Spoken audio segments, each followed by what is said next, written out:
se tornando um hábito, né, agora, na comunidade. Por que, gente, é importante a gente carregar um caderno de anotação? Porque muitas palavras que são liberadas aqui, pode ser uma peça que faltava no teu quebra-cabeça. Numa situação que você está passando, aí Deus falou com você. Se a gente não anota, o que acontece no dia seguinte? A gente esquece. Aí a gente fica toda hora buscando uma palavra nova de Deus, quando na verdade Deus já tinha liberado uma palavra, você que deixou a palavra escapar. Lembra da parábola do semeador? A semente que caiu no meio do caminho, a pessoa ficou distraída, veio o inimigo, foi lá e roubou a palavra para que não houvesse entendimento. Então, por isso que é importante a gente sempre carregar um caderno, anotar ali as passagens bíblicas, o que o Senhor está liberando sobre a sua vida, para você revisitar as palavras que Deus tem confirmado no seu coração. Amém, irmãos? Glória a Deus. Então, abra sua Bíblia aí comigo, lá em Jonas, capítulo 1. Nós vamos conhecer um pouco do que estava acontecendo ali na vida de Jonas. Deixa aberto para mim aí, Jonas capítulo 1. Deixa aberto, nós vamos orar. Jonas capítulo 1. Se você achou aí, dá um glória a Deus. Se você não achou, fala, calma pastor, calma, estou chegando lá. Estou chegando em Jonas, vou esperar. Para a gente acompanhar a leitura. Está lá no livro dos profetas, lá no finalzinho. Jonas é considerado um profeta menor, não porque ele era pequeno, é porque quanto menos eles escreviam, então eles entendiam que eram os profetas menores. Os profetas maiores são considerados aqueles que escreveram mais. É por isso só, gente, não tem nada a ver com estatura, tá? Teve uma pessoa que me perguntou, pastor, Isaías era grande, né? E Jonas era pequeno. Eu falei, não, meu querido, isso aí não é estatura, não, é porque um escreveu mais e outro escreveu menos. E está todo mundo bem, graças a Deus. Jonas capítulo 1, deixa aberto aí. Coloca a mão no teu coração, vamos orar, pedir para que o Senhor venha falar conosco através do Espírito Santo. Senhor Jesus, muito obrigado por esta noite. Nós te agradecemos, Deus, e damos total liberdade à tua palavra, ao teu Espírito de falar em nossos corações. É por isso que nós estamos aqui, Senhor. Nós não estamos aqui perdendo o nosso tempo, nós estamos aqui porque nós queremos ser transformados de glória em glória. Nós queremos ser cheios do Espírito Santo através da tua palavra, que é Espírito de vida. Senhor Jesus, libere sobre nós, libere sobre o teu povo o espírito de revelação, de sabedoria, para que todos aqui venham a ter entendimento, venham a ter a experiência da palavra, e para que eles venham ruminar e ser transformados de glória em glória, para se tornar cada vez mais semelhante ao nosso Senhor Jesus, o nosso padrão perfeito de amor, nosso padrão perfeito de perdão, nosso padrão perfeito de liderança, Jesus. Senhor, nós nos submetemos neste momento à tua palavra, leve os nossos pensamentos cativos em obediência a Cristo. Nós declaramos, Senhor, que todo o espírito contrário sai em nome de Jesus. Senhor, nós declaramos que todas as fortalezas de engano sejam destruídas agora em nome de Jesus. Nós cremos que nós estamos em um ambiente espiritual e o inimigo fará de tudo para tirar a palavra do nosso coração, mas nós damos total liberdade ao teu Espírito de encher o nosso coração com fé, de encher o nosso coração de esperança, de encher o nosso coração de alegria. Nós não iremos permitir nenhum espaço para dúvidas aqui nesta noite, Jesus. Muito obrigado, Senhor. Use a minha vida para transmitir com verdade, com autoridade, com unção a tua palavra em nome de Jesus. Amém, amém. Aplauda o Senhor. Glória a Deus. O nome dessa mensagem é Respostas para os Problemas. Quantos aqui passam por problemas? Levanta a mão. Todos nós, irmãos. Então, se você, pastor, não tem um problema. Então, você tem uma vida perfeita. Então, você não tem problema, você não tem aflição, você não passa por sofrimento, você não passa por dúvida. Então, igreja não é um lugar para pessoas perfeitas. Igreja é um lugar para pessoas imperfeitas que são aperfeiçoadas por Cristo. Amém, irmãos? Glória a Deus. E aqui nós vamos mergulhar nas Escrituras acerca de algumas problemáticas que a Bíblia traz resposta. Amém? Vocês estão comigo? E eu quero ler com vocês aqui Jonas capítulo 1, verso 1. A palavra de Deus vai dizer o seguinte: a palavra do Senhor veio a Jonas, filho de Amitai, com esta ordem. Verso 2: vá depressa à grande cidade de Nínive e pregue contra ela, porque a sua maldade subiu até a minha presença. Mas Jonas fugiu da presença do Senhor. Repete comigo: mas Jonas fugiu da presença do Senhor. Dirigindo-se para Tarsis, desceu à cidade de Jope, onde encontrou um navio que se destinava àquele porto. Depois de pagar a passagem, embarcou para Tarsis, para fugir do Senhor. O Senhor, porém, fez soprar um vento forte sobre o mar e caiu uma tempestade tão violenta que o barco ameaçava arrebentar-se. Todos os marinheiros ficaram com medo e cada um clamava ao seu próprio Deus. E atiraram as cargas ao mar para tornar o navio mais leve. Enquanto isso, Jonas, que tinha descido ao porão e se deitara, dormia profundamente. Repete comigo, dormia profundamente. Repete de novo, dormia profundamente. Até aqui por enquanto. A história vai contando que Jonas recebeu um chamado de Deus para pregar a palavra em Nínive. Então ele desobedece a Deus e vai para outro caminho. Ele compra uma passagem, entra no navio e de repente Deus sopra um vento, se transforma em uma tempestade. Deus envia a tempestade para Jonas. Presta atenção. E Jonas, em meio à tempestade, ele estava dormindo profundamente. Como que esse homem que desobedeceu a Deus conseguia encostar a sua cabeça no travesseiro e dormir em paz? Mesmo sabendo dos problemas que ele estava enfrentando por conta da desobediência dele. Então tem tempestades, irmãos, que nós vamos aprender aqui, que é Deus quem manda. Outras tempestades não estão no nosso controle, é o inimigo que manda.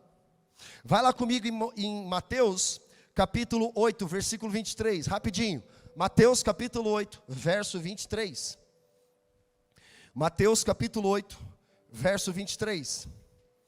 Então nós vemos a primeira tempestade, foi Deus quem envia ali para a vida de Jonas, justamente para chamar a atenção de Jonas para voltar a fazer o que Deus havia pedido para ele fazer. Então existem tempestades na nossa vida que passamos, irmãos, que é provação de Deus, assim como nós ouvimos o testemunho da irmã Stephanie, que entendeu que o carro quebrou porque foi permissão de Deus, porque Deus queria comunicar algo para ela, que estava desalinhado com a vontade dele.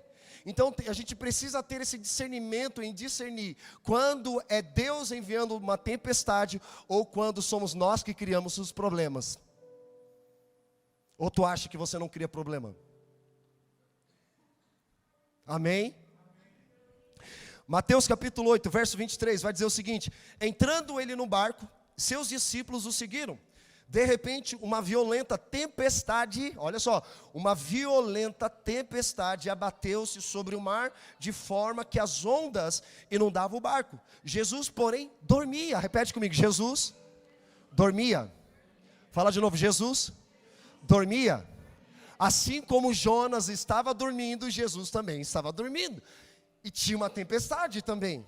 Versículo 25, os discípulos foram acordá-lo, clamando: Senhor, salva-nos, vamos morrer. Foi a sensação, o medo. O medo nos leva a esse lugar de desespero. Quantos aqui já ficaram com medo? Em nome de Jesus, levanta, em nome de Jesus não. Levanta a mão. É normal, o medo, ele é humano. Amém, irmãos? É humano. Nós sentiremos medos, assim como dúvidas, passaremos, sentiremos situações. Se nós não tivéssemos medo, nós deixaríamos de ser humanos. Medo faz parte da nossa humanidade, é um sentimento, mas nós não podemos ser governados pelo sentimento do medo, assim como da dúvida, porque nos leva ao lugar de incredulidade. Quando o nosso coração é cheio de medo, não há espaço para fé. Assim como o nosso coração é cheio de dúvida, não há espaço para esperança, não há espaço para o sobrenatural de Deus. Ou você vive por dúvida, ou você vive por fé. Ou você vive por medo, ou você vive pelo amor. E Tiago diz que o perfeito amor lança fora todo medo. Nós precisamos crer no que a palavra de Deus diz a nosso respeito. Lembra que eu falei algumas vezes aqui? Tem dias que nós não estamos bem. E está tudo bem.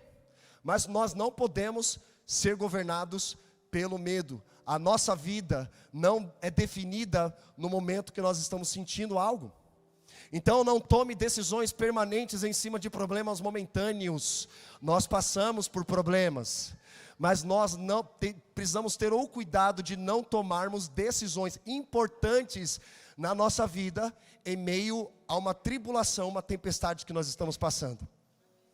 Vamos lá, versículo 26. ele perguntou: por que vocês estão com medo, homens de pequena fé? Percebe que o medo, ele ataca o fundamento da fé. Por que vocês estão com medo, homens de pequena fé?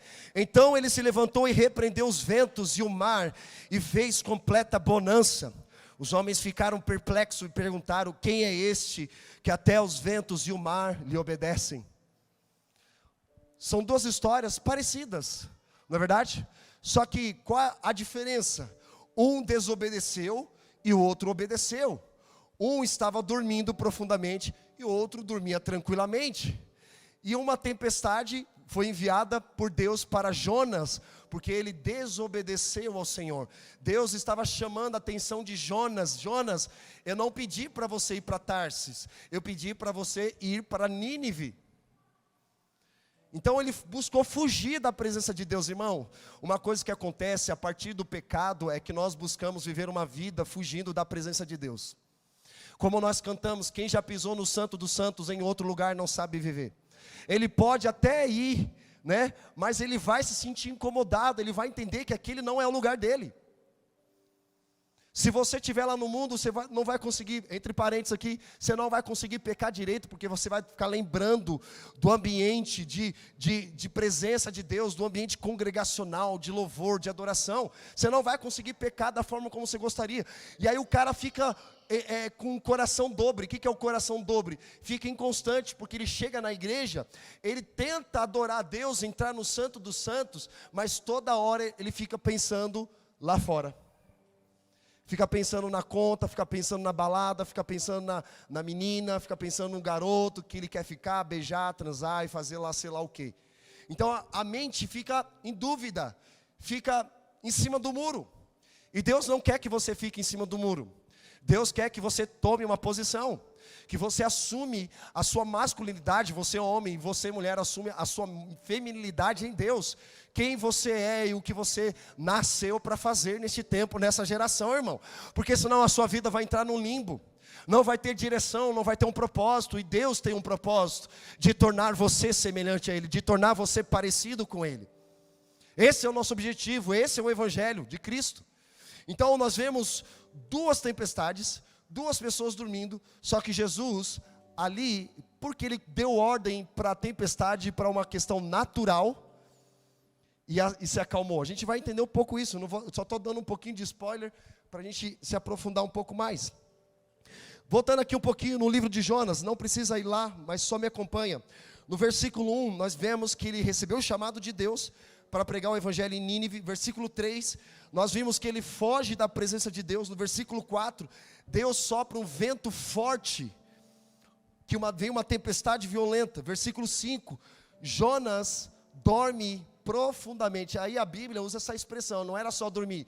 Se fosse dormir, seria algo, né, já estava bom, mas a Bíblia enfatiza profundamente. Alguém já dormiu profundamente aqui? Que dormiu, passou a noite inteira, acordou depois do meio-dia, né? Todo mundo já fez, já foi para o culto de manhã, já foi no parque, passeou, e o cara está acordando ainda, mas a vida para quem acorda cedo já passou. Para quem acorda cedo, irmão, quando dá 10 horas, praticamente já foi metade do dia. Ele dorme cedo, ele se organiza melhor. Gente, é saudável e já é comprovado cientificamente que quem acorda cedo e dorme cedo vive uma vida melhor. Sabe, no final do dia, é o que eu falo ao pessoal: gente, não deixa para ler fazer o seu devocional no final do dia, porque a sua mente está cansada, está agitada, e aí quando você vai pegar para ler, o que acontece? Bate o sono. Ontem à noite, a gente estava tão cansado, a gente foi para o parque, né? Depois fomos almoçar na casa dos irmãos, e uma comida tão boa que dá tristeza, de tão boa que é, que você quer dormir, você quer descansar, você quer esticar as pernas e tal, e a gente ficou acordado e tal. Aí Joaquim foi dormir, a Érica foi dormir, e o Theo estava acordado comigo. Falei: Theo, só nós dois acordados aqui, bora dormir? Ele: não, pai. Falei: não o quê? Tem um devocional. Falei: misericórdia.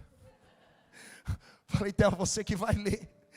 E ele fielmente pegou ali a Bíblia dele, o Pão Diário Kids, e ele começa a ler. Aí ele fala assim no final: pai, me deu sono. Falei: é claro, filho, porque a mente está cansada. Vamos dormir. Porque a Bíblia diz que Deus dá aos seus enquanto dorme. Então vamos dormir.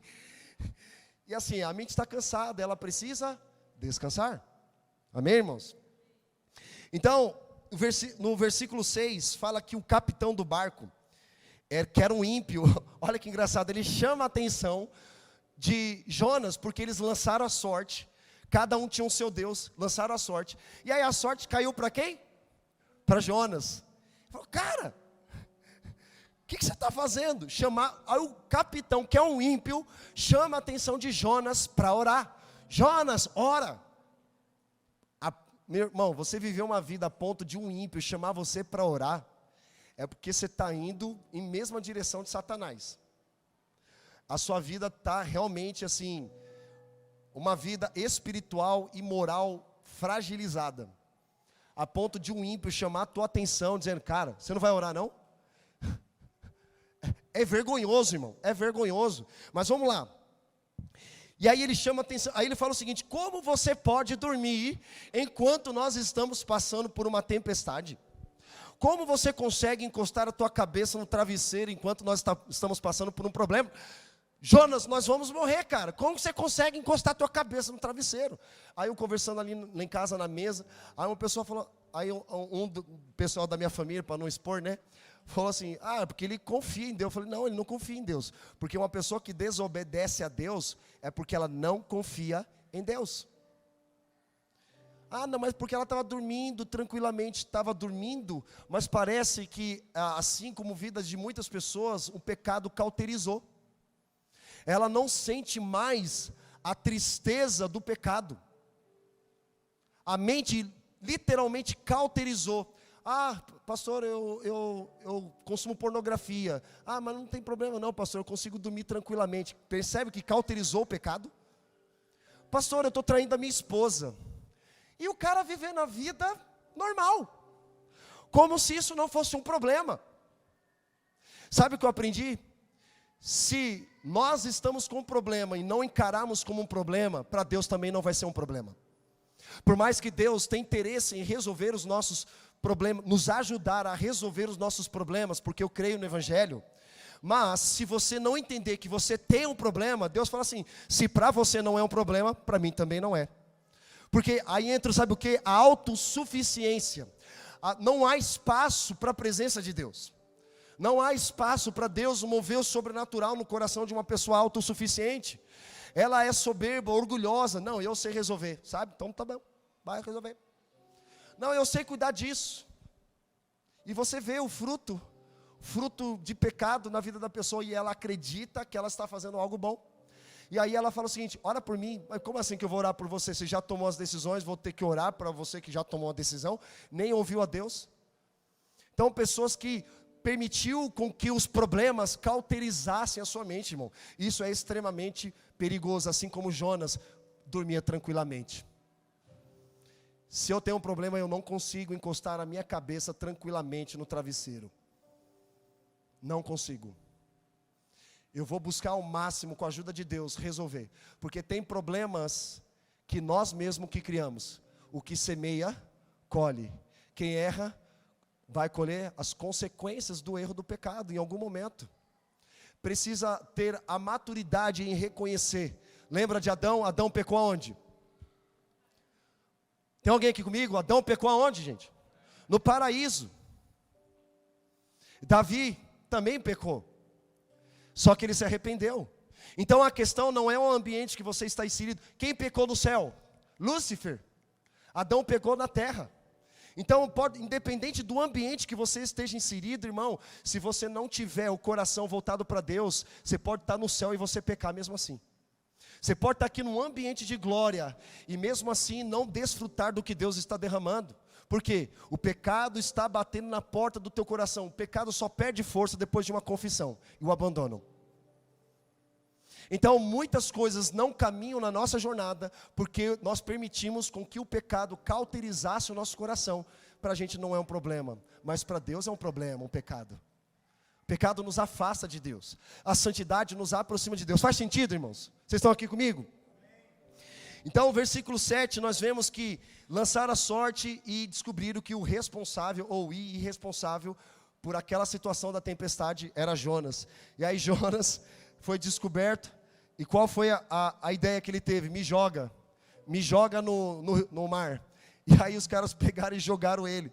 E os caras que eram ímpios oraram: Senhor, tem misericórdia de nós. Nós lançamos um homem santo no mar, que o Senhor não venha com juízo. Aí você vê os ímpios orando. Deus tem misericórdia, irmão, sério. E aí, no versículo final, nós vemos que Deus fez um grande peixe engolir Jonas, que ele ficou 3 dias, 3 noites na barriga do peixe, e futuramente Jesus menciona, né, essa situação com o filho do homem que morreu e no 3º dia ressuscitou. Olha que poderoso isso. Era um sinal do Messias. Mas vamos avançar aqui. Então, também na vida de Jesus nós vimos uma violenta tempestade que estava inundando o barco, e Jesus dormia em meio à tempestade. E aí nós vemos os discípulos. Os discípulos ficaram desesperados por conta do medo.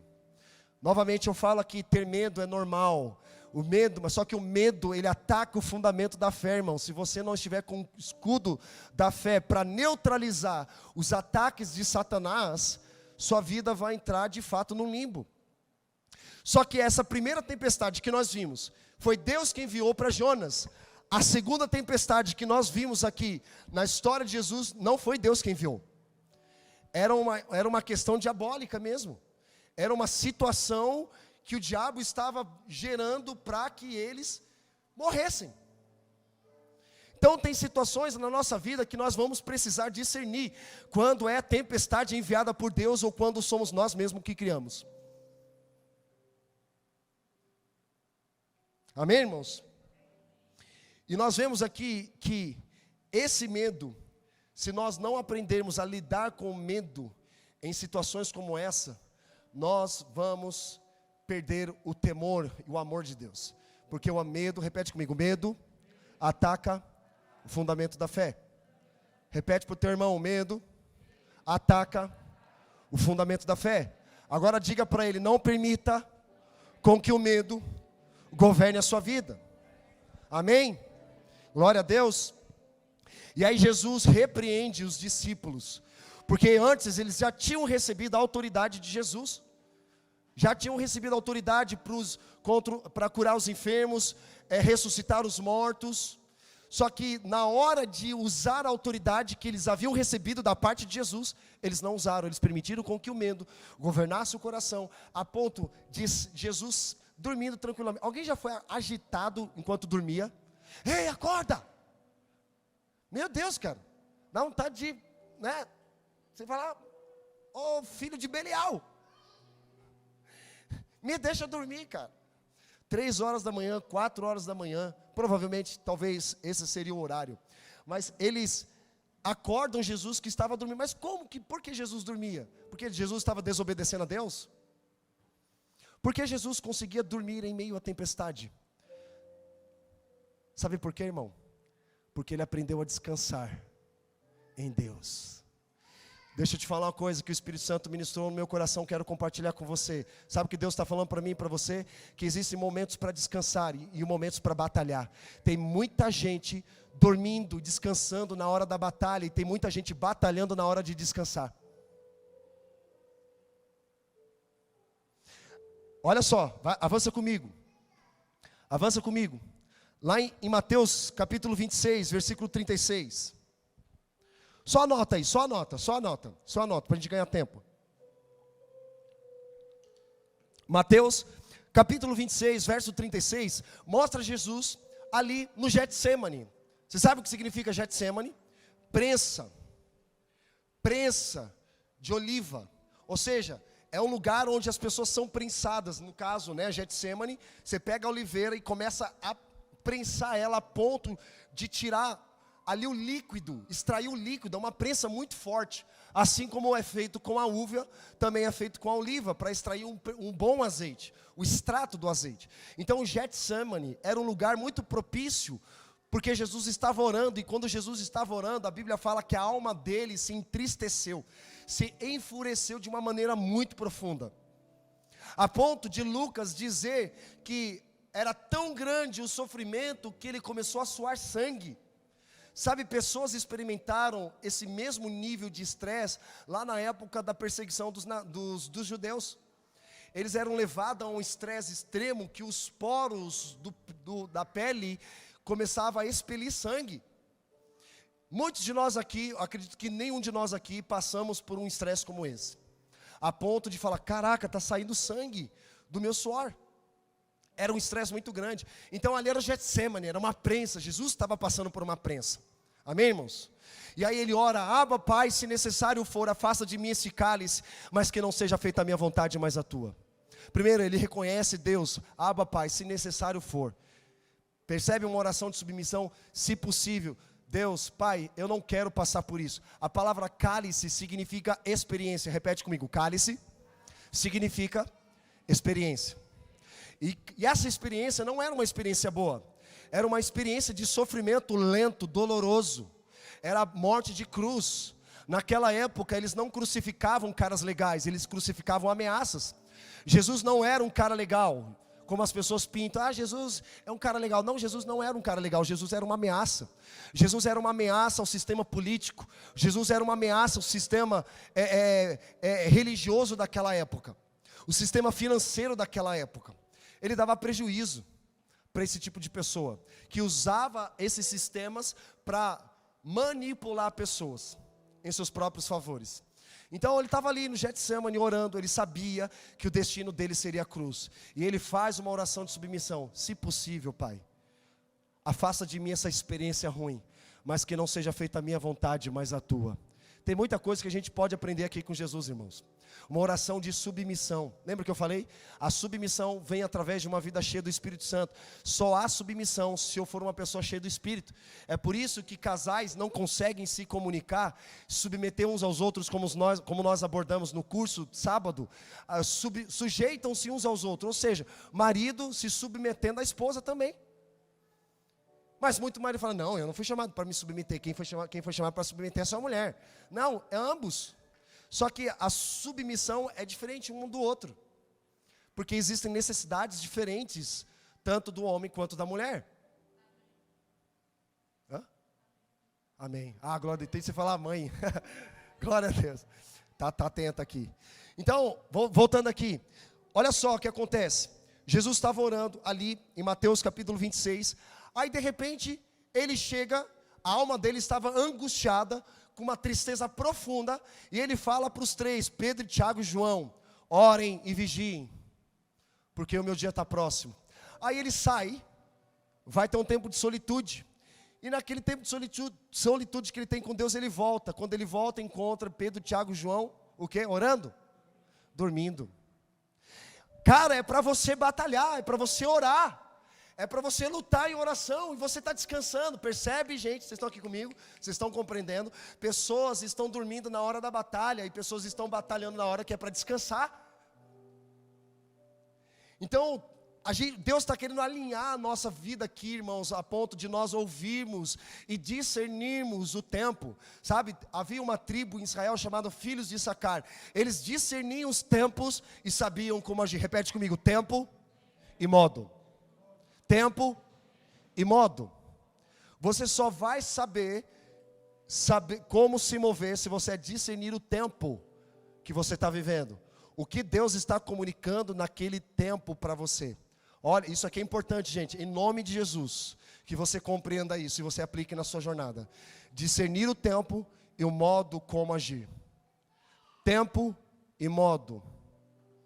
Então, Jesus falando para eles, ore e vigie. Aí Jesus novamente sai para orar em solitude com Deus. E ele ora novamente, Pai, se necessário for, que eu não beba desse cálice. E ele volta. Quando ele volta, vocês não puderam orar uma hora sequer comigo. Ore e vigiem. Aí Jesus sai de novo, ora a Deus, e ele volta. Pela terceira vez, ele encontra os discípulos, fazendo o quê? Dormindo. A Bíblia fala que os olhos estavam pesados. Sabe por que isso, irmão? Lembra que Jesus estava angustiado, triste? É quando você perde a sensibilidade da alma do outro e olha para si próprio. Percebe que você não tem sensibilidade. Eles não tiveram sensibilidade. Jesus era humano também. Jesus tinha uma necessidade. Jesus pediu: intercede por mim, por favor, eu não estou bem. Eu não estou bem. A minha alma está aflita, ore por mim. Eles estavam tão insensíveis com o que estava acontecendo, que eles optaram em dormir ao invés de batalhar.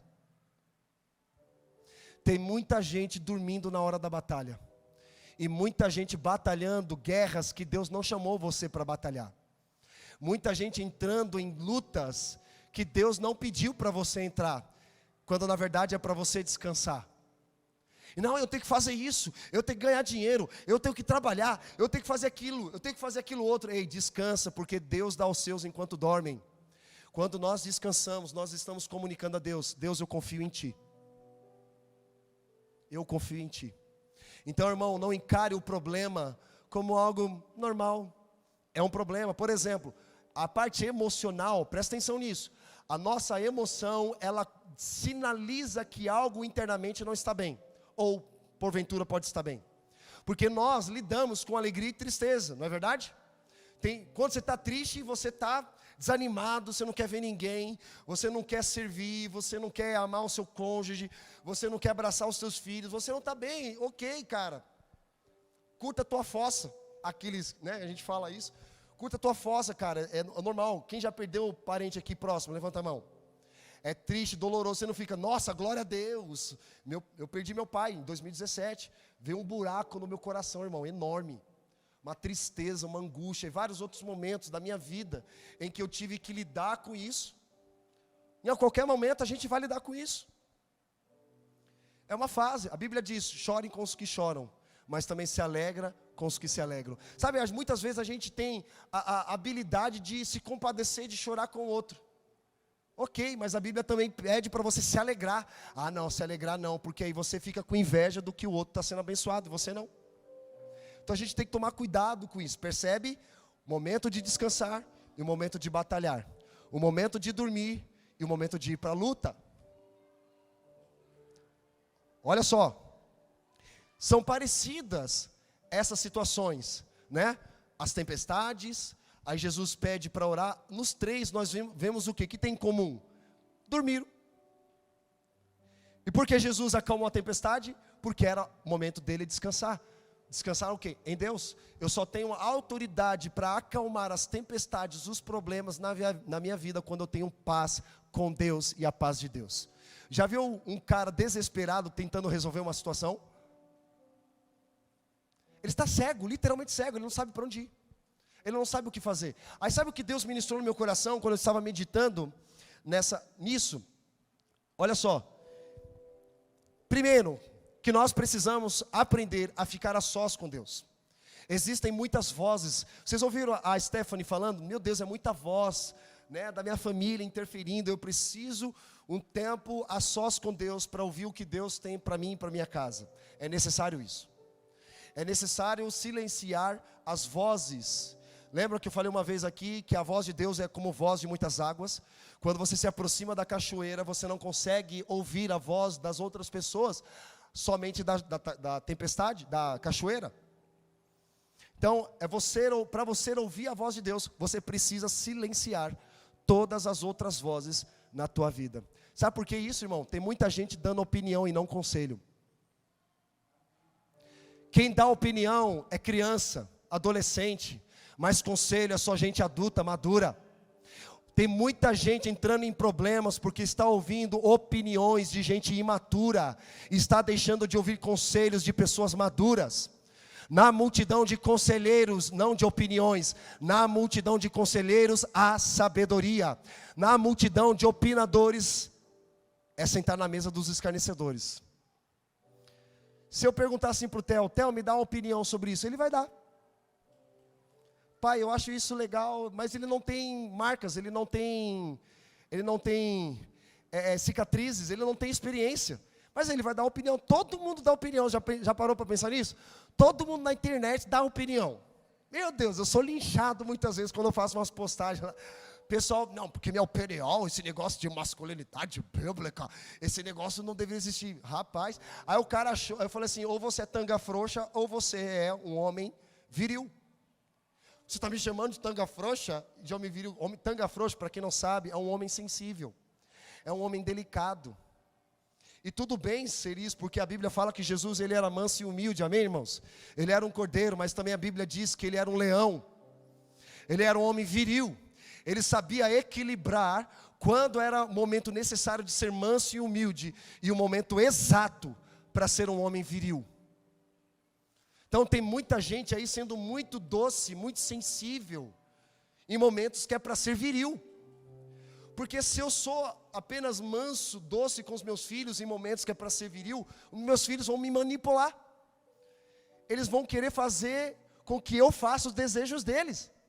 Não, eu sou pai deles, eu não sou amigo deles. Amigos que nós encontramos, amigos do mundo, né? Que a gente vê que na verdade não é amigo, porque amigo mesmo tem que ser amigo de Deus. Para ser amigo tem que ser amigo. Cara, você quer ser meu amigo? Primeiro, ser amigo de Deus. Tem muito crente ouvindo gente que não ouve a Deus, irmão. E nas redes sociais da vida, no nosso dia a dia, muita gente que é até crente, mas que não ouve a Deus, quer dar opinião na tua vida. Quer dar opinião. Por exemplo, se você fala assim, cara, eu estou com uma dúvida, eu não sei qual decisão tomar. Aí você pergunta para um crente, ele vai dizer uma coisa. Para o outro ele vai dizer outra coisa. Aí você fala, puxa, é muita coisa, muitas vozes. Aí vai perguntar para o fulano, ele vai ter uma opinião. Para o cicrano, ele também vai ter uma outra opinião, muitas vezes contrária do que o outro falou. Aí você fica mais confuso ainda. Já pesquisou sobre um assunto? Que quanto mais você pesquisa, mais perdido você fica? Por exemplo, eu fui pesquisar projetor para a igreja. Quando eu comecei a pesquisar, falei, meu Deus, estou perdido. Tem muita variedade, muita opção. Aí o que eu faço? Aí o que você precisa fazer quando você está perdido, irmão? Quando você tem dúvidas sobre um assunto, o que você precisa fazer? Ir atrás de alguém que está à frente de você. De atrás de alguém que conhece sobre isso. Perguntei para o Danilo, Danilo, não conheço nada de bombeiro, de alvará, de AVCB. Conhece alguém que é especialista? Eu vou procurar o quê? Um especialista. O problema é que a gente vai procurar a opinião de pessoas que não têm autoridade, não têm experiência sobre aquela área. E aí nós ouvimos opinião de pessoas imaturas. E muitos de vocês provavelmente devem ter escutado opiniões e tomado decisões em cima de opiniões. Faz sentido? Repete comigo. Eu quero, coloca a mão no teu coração. Você vai profetizar sobre a tua vida. A partir de hoje, repete comigo, a partir de hoje, não vou ouvir mais opiniões de pessoas imaturas. A partir de hoje, eu ouvirei somente conselheiros sábios. Amém. Eu observando na minha jornada, irmãos, eu também estive nesse lugar, de ouvir opiniões de pessoas imaturas, e tomei decisões de forma prematura, que não era para tomar. O cara falou assim, não, você tem que descansar, quando na verdade era para batalhar. E eu fiquei lá dormindo, descansando, e o problema vindo, sabe aquela coisa, irmão? Acorda para a vida. Se você fugir do problema, o problema não vai fugir de você, vai ficar lá ainda, até você resolver. Tem muita gente que fala, não, eu vou esparecer a cabeça, vou fugir dos meus problemas. Foge. Lembra do filme Rei Leão? Simba encontra 2 adolescentes irresponsáveis. 2 adolescentes hippies, com uma filosofia de vida, uma opinião. Os seus problemas você deve esquecer. E cantavam isso, alegremente, achando que a vida era maravilhosa. Os seus problemas você deve esquecer. E viviam uma vida hippie, né? Um leão comendo lesma. Um leão comendo planta. E achando aquilo lindo, maravilhoso. Até que encontrou uma mulher leoa e deu um soco na cara dizendo, ei Simba, cara, você é um leão. Não, eu não sou. Cara, Simba, você precisa voltar para o reino, porque o teu tio Scar destruiu o reino, cara. Você é o herdeiro do trono. Não, esse era eu no passado. Agora eu sou hippie aqui junto com Timão e Pumba. Nossos problemas nós esquecemos, deixamos no passado. E a leoa falou assim, não senhor, você é um leão, cara. Você foi chamado e criado para rugir. Você foi chamado como leão da tribo de Judá. Jesus, presta atenção aqui, irmão. Quem está pegando o pé, quem não está pegando vai ficar boiando. Vai ficar empurrando a vida com a barriga. Se você quer continuar vivendo uma vida dócil, sensível, continua vivendo. Mas Jesus, ele nos ensina esse equilíbrio de sermos sensíveis e também sermos viris, porque você pega um homem que ele é muito sensível, ele fala assim, ai, eu estou lavando a louça para desconstruir o homem que está aí dentro de mim. Oh, pelo amor de Deus, rapaz, que isso? Está ouvindo muito feminismo por aí afora? Você está doido em empoderamento feminino? Mulheres, em nome de Jesus, não caiam nessas ideologias, amém? Não caiam nessas ideologias, qualquer tipo de ideologia não tem nada a ver com o Evangelho. Evangelho é Evangelho, ideologia é ideologia. Quer seguir a vida de Cazuza? Uma ideologia essa, eu quero uma para viver? Vá viver então, meu amigo. Mas não é isso que Deus tem para você. Deus não tem ideologia, Deus tem um Evangelho para você. Deus tem um Evangelho de transformação, e ideologia não transforma. Quem tem poder para transformar é somente o Evangelho de Cristo. Isso ficou muito claro na minha jornada, porque eu sempre estava lidando, a Érica sabe, cheio de gente querendo dar palpite, opinião. Aí quando a gente começou a ficar mais maduro, né, amor? Aí a gente só falou assim, eu cutucava ela do lado, falava a respeito da pessoa que estava dando opinião, pode sair que eu já te vi. Sabe Pedro, o que Pedro fala para Jesus? Vamos lá, gente. Ele recebe a revelação de Jesus como Cristo. Na verdade, tu és o Cristo, o Filho do Deus Altíssimo. E Jesus responde, dissestes bem, Simão Barjonas, porque não foi carne e sangue que te revelou, mas meu Pai. Presta atenção, isso aqui é muito importante. Para quem está fazendo a aula de paternidade e identidade, ele tem a revelação de Jesus como Cristo, e não como mestre, e não como o alfa, o ômega. Ele não tem a revelação de Cristo como um profeta, como um sacerdote. Ele tem a revelação de Jesus como Cristo, o Messias, o Deus encarnado, acessível e revelado. E aí Jesus olha para ele e fala assim, bem-aventurado Simão Barjonas, porque não foi carne e sangue que te revelou. Qual era o nome dele antes? Simão Barjonas. E agora Jesus diz, e tu és Pedro. Quando você entende a revelação de Deus como Pai, Jesus como Filho, você fala assim, tu és o Cristo. Sabe o que ele fala para você? Tu és o Rony, você é a Thaís, você é a Vanusa, você é a Camila, você é a Raquel, você é o Icleison. Ele chama pelo nome, a partir da revelação de quem ele é, irmão, presta atenção. E Pedro recebe a revelação, Jesus como Cristo, de Deus encarnado, acessível e revelado. Aí Jesus começa a dizer, mas o Cristo vai sofrer, morrer, e no terceiro dia ele vai ressuscitar. Sabe o que Pedro fala? Não, tem compaixão de ti, Jesus, não, cuida de você. Quantas pessoas falaram isso pra gente, irmãos? Não façam isso em negócio de evangelho, de igreja. Pula fora, vai ficar rico, vai abrir uma agência. Vai fazer outra coisa, né? As opiniões dos parentes, a opinião até mesmo de gente da igreja. Irmão, mas uma coisa eu aprendi, não é sobre o que eu gosto, sobre o que eu quero, mas é sobre o que Ele quer para a minha vida. Não sou eu que decido, mas Ele que decide por mim. Quando eu me submeto ao governo de Jesus, eu pergunto para Ele no dia, Senhor, o que o Senhor quer que eu faça hoje? Quem o Senhor quer que eu abençoe hoje? Quem o Senhor quer que eu oferte hoje? Quem o Senhor quer que eu sirva hoje? Ou seja, estou ouvindo, estou discernindo os tempos, e Ele me ajuda a saber como eu vou agir no meu dia, irmão. É nesse lugar que Deus quer que você esteja. Eu não sei que tipo de evangelho você aprendeu, mas o evangelho que eu conheço de Jesus me ensina a descansar quando é para descansar e batalhar quando é para batalhar. Deus nos chama a uma vida saudável e madura para sermos responsáveis. Deus tem prosperidade para você ou não? Deus tem bênção para você ou não? Deus tem vitória para você sim ou não? Mas você não tem que ir atrás dele pelo que ele tem, mas pelo que ele é, irmão. Se você corre atrás de dinheiro, você vai se perder, mas se você vive uma vida que agrada ao Senhor, o dinheiro que vai começar a correr atrás de você. É esse lugar. É nesse lugar. Nós devemos viver uma vida que agrade ao Senhor, não a nós mesmos. É muito bom, por exemplo, vocês estão aí sentados, vocês estão com calor, eu estou aqui fritando.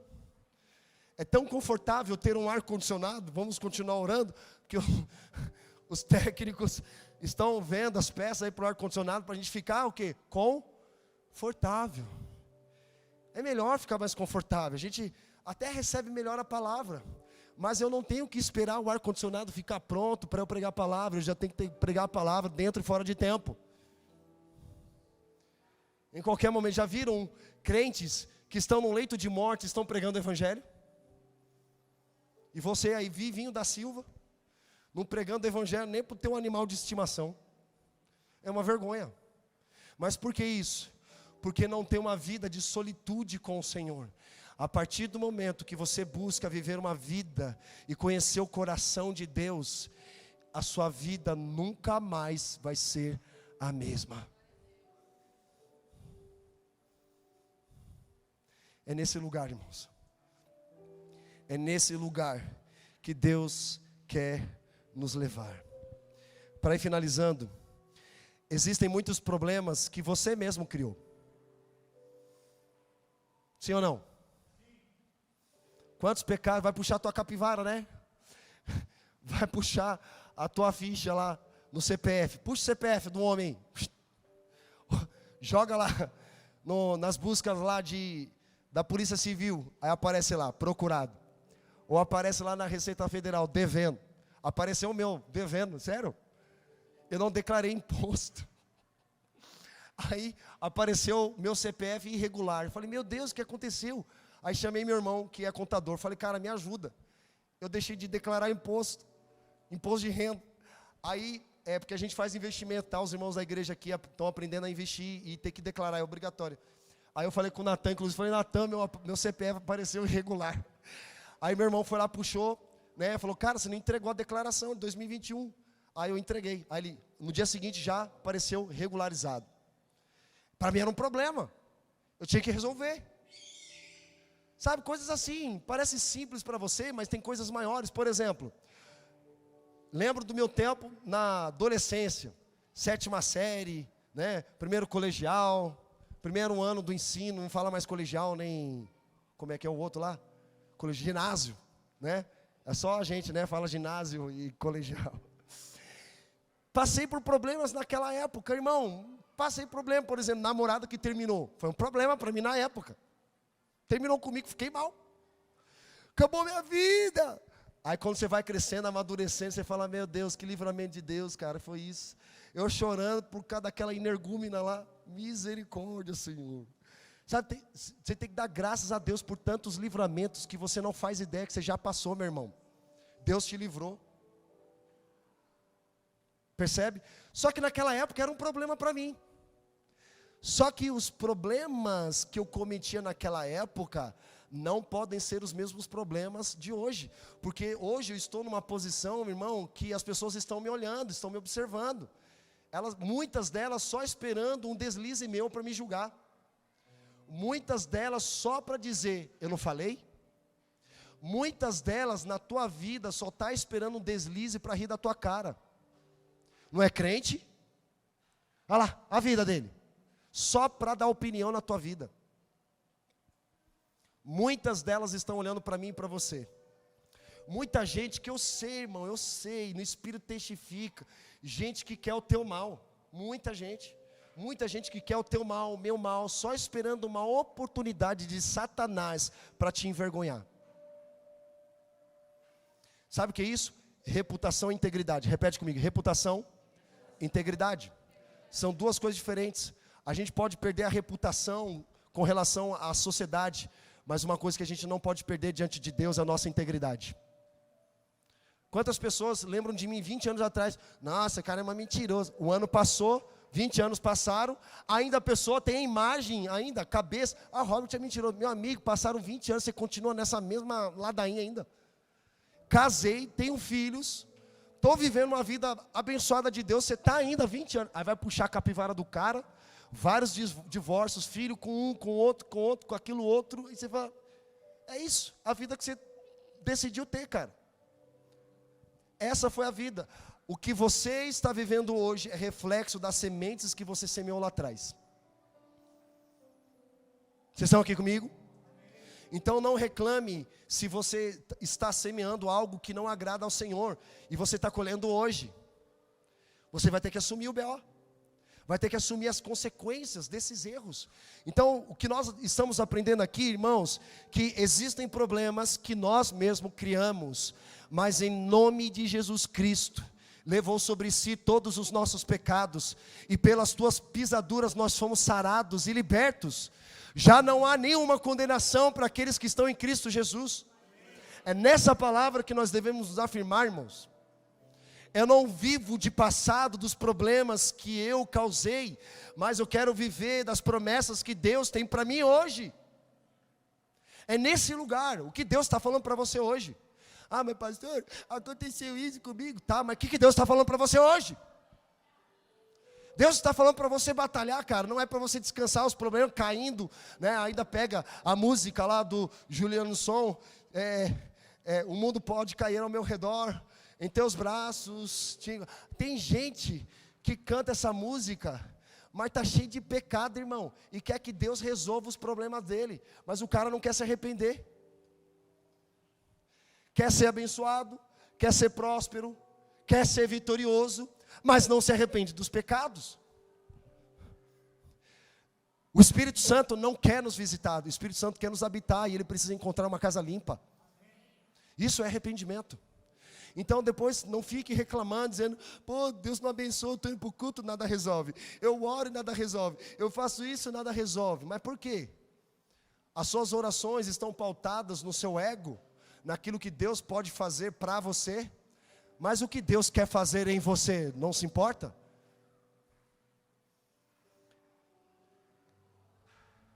Posso ouvir um amém caloroso?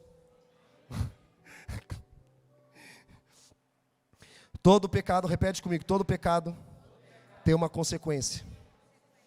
Todo problema gerado por nós deve ser resolvido por nós. Resolvido por nós. Eu tenho um filho, para quem não sabe, de 19 anos, Felipe. Fui pai aos 21 anos de idade, na minha inconsequência de vida. Não é uma maldição, o filho é uma bênção, amém, irmãos? Mas eu cometi um pecado. Não estava casado, estava namorando, não tinha maturidade para assumir uma paternidade. O que acontece? Inconsequências da vida, e colhi frutos disso. Eu pago pensão, não fugi dos meus problemas. E filho não é um problema, filho é uma bênção. Mas eu cometi um problema, um pecado, mas eu tive que assumir a responsabilidade dessa consequência. Amém? Eu não posso dizer para o meu filho, ó, cara, eu cometi um pecado, você não é bênção na minha vida, tchau. Não posso fazer isso. Vai ser meu filho até o fim. Então tem coisas que nós fizemos lá atrás, que nós estamos colhendo hoje. Nós acreditamos aqui na Reino que existe maldição hereditária. Se você não acredita, nós acreditamos. Ok, está tudo bem, você não vai ser julgado por isso. Mas na minha vida fez muito sentido. Meu pai vivia uma vida totalmente desgranhenta, irmão. O cara, quando ele é viciado em álcool, ele bebe para tentar esquecer a vida desgraçada que ele leva. É isso, é igual um drogado. O drogado usa droga para tentar esquecer a vida desgraçada que ele tem.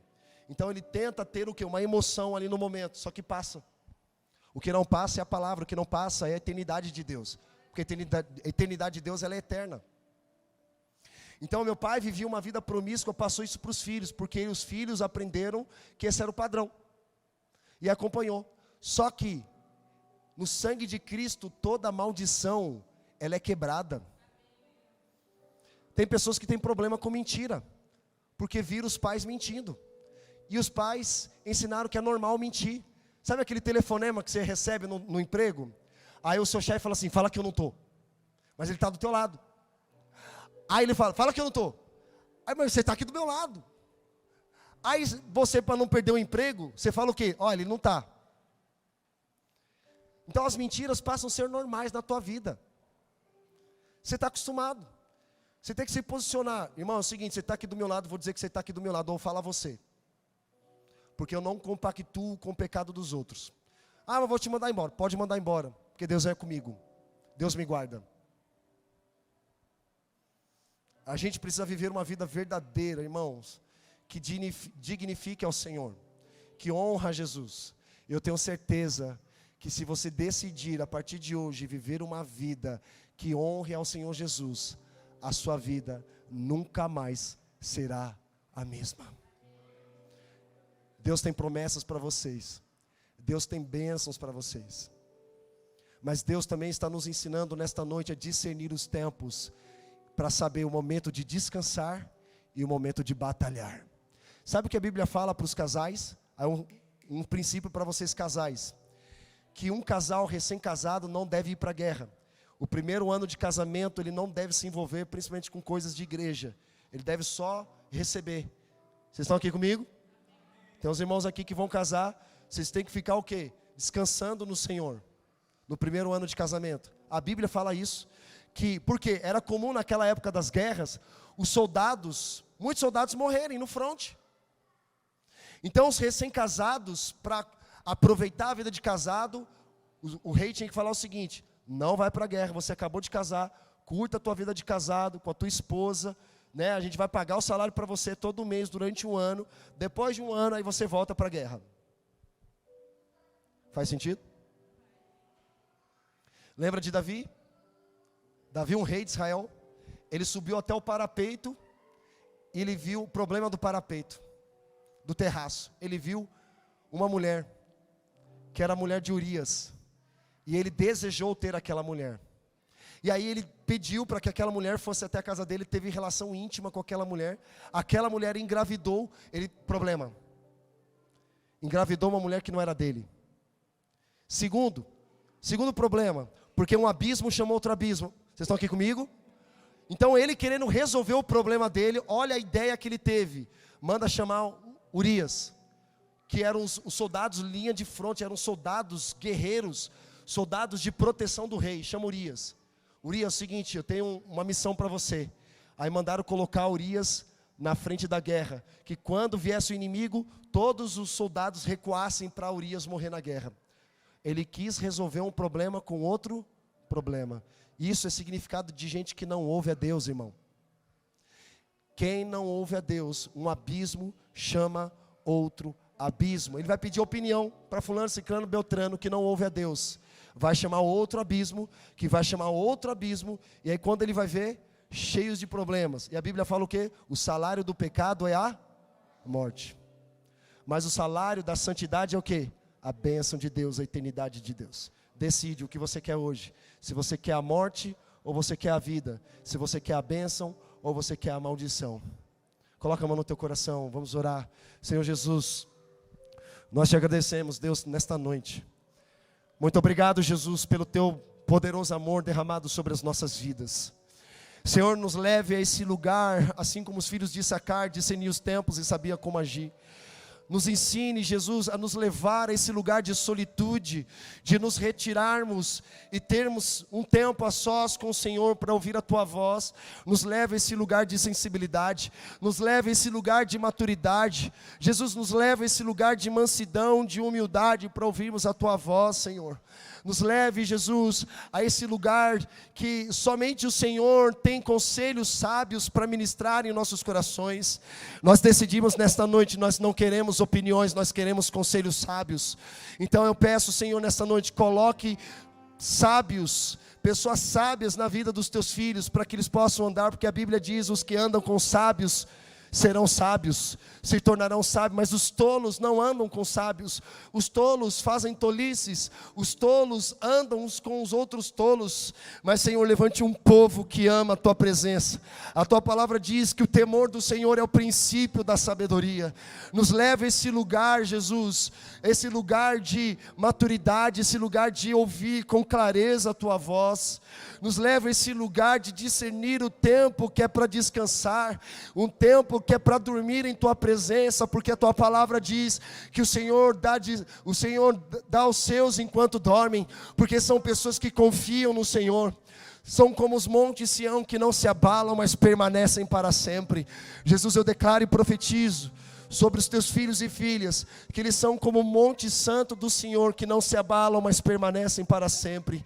Jesus, eu dou ordem no reino espiritual, Jesus, contra toda disfunção emocional, Senhor.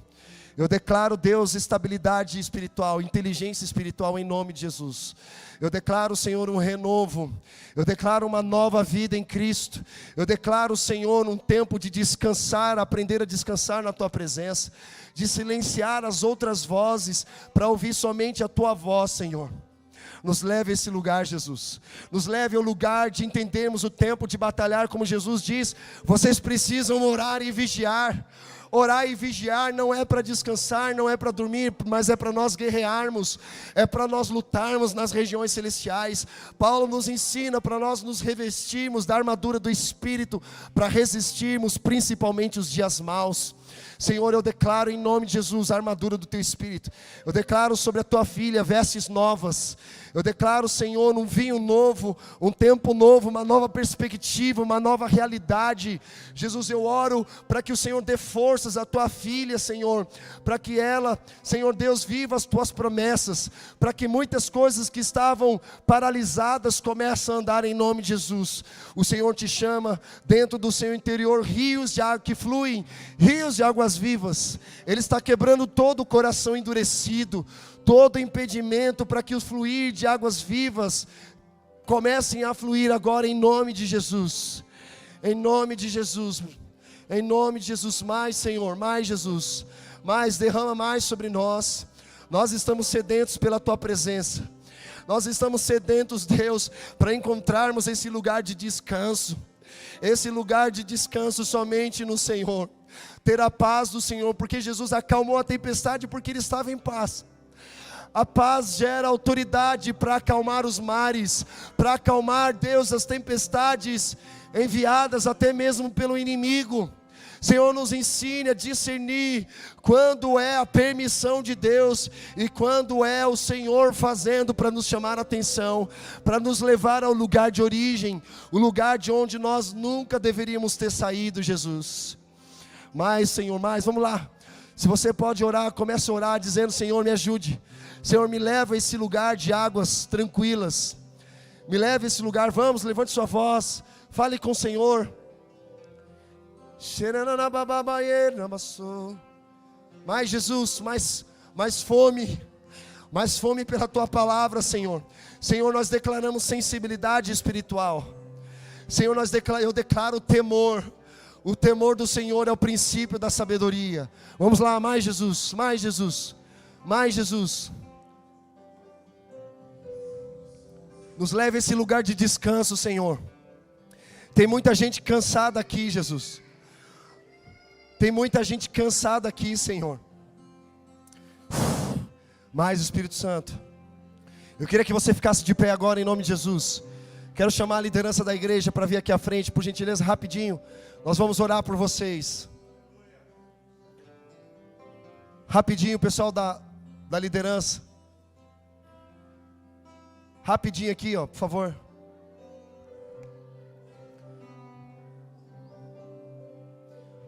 Nós queremos orar por vocês. Amém? Vocês estão aqui, gente? Nós queremos ministrar de forma individual a tua vida neste momento. Porque nós queremos que Deus tenha algumas particularidades para falar no teu coração, coisas específicas. Nós queremos aproveitar esse momento para o Senhor ministrar no seu coração. Fica com os teus olhos fechados, coloca a mão no teu coração. Nós vamos orar por vocês. Os homens vão orar pelos homens.